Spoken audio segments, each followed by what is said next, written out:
Hey there guys, so for today's video we're going to be doing something completely different to anything that's been done on the channel. Today I'm going to be bringing you a tip video, and it's basically 8 different tips on how to become a better Apex Legends player, as most people don't seem to do some of these things that I'm mentioning, especially new players.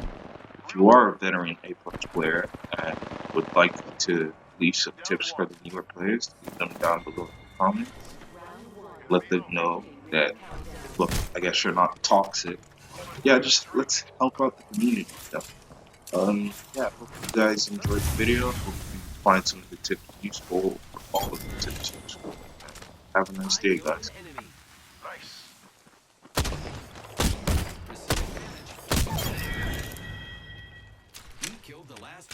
Okay, guys, so the first of these tips is that high ground is king.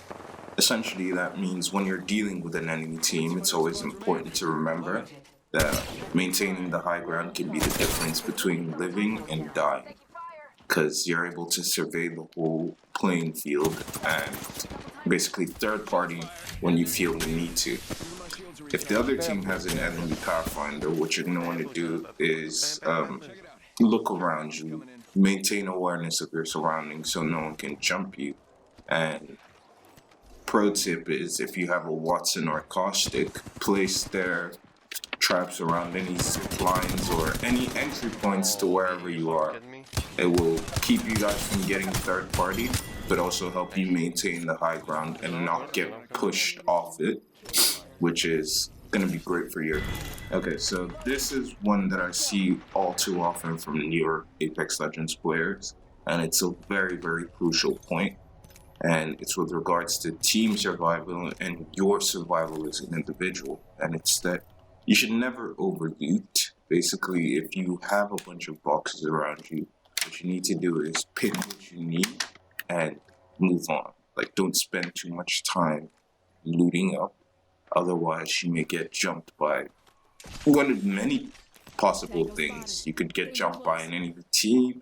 You could get jumped by the storm, as you'll probably see in the video that I have up here. My teammate spent too much time looting, and then the storm caught up with him and took him out, which was unfortunate.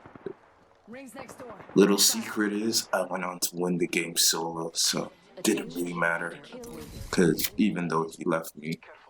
And yeah, basically the tip is, don't overloot. Be careful, pay attention to your surroundings, or try and listen out. Even if you're looting, try and listen out for any footsteps that may be creeping up on you, or the sound of the storm. I know that's difficult because sometimes you can't even hear the storm as it creeps up on you, but just try and be aware of your surroundings and not overdo, because it can be detrimental to you and the team. As you can see here, I moved on, but my teammate was still looting, so he got caught in the storm. Unfortunately, this was after the storm had been buffed in like Season 1 of Apex, so I couldn't go back for him, or Season 2 I think. But yeah, I think this illustrates my point of how you can get jumped by the ring if you're not careful, or if you overloot. So be careful not to overloot. This tip is by far my favorite because it's an essential weapon for survival. The higher your level and the higher your play or skill level in Apex Legends, and it's that the armor swap is way too important for you not to be doing it, which is basically, it's an important tip that I learned from higher level players when I was new to the game. Because if you have a broken purple, it will always be better to just pick up maybe a discarded blue or white, jump back into the fight with your teammates. That way it becomes a 3v3 as opposed to a 2v3, which is much harder for your teammates to take. And so tip number 4 is to use the ring to your advantage. This one can be a bit tricky because there's 2 ways to do this.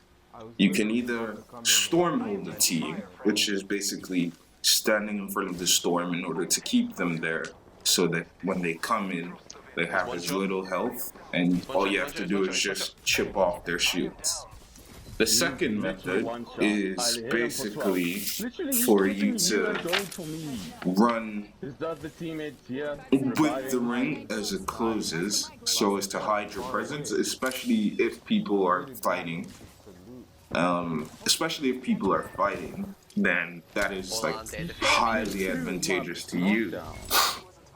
Because if people are already fighting, they won't be paying attention to anyone trying to creep in behind them.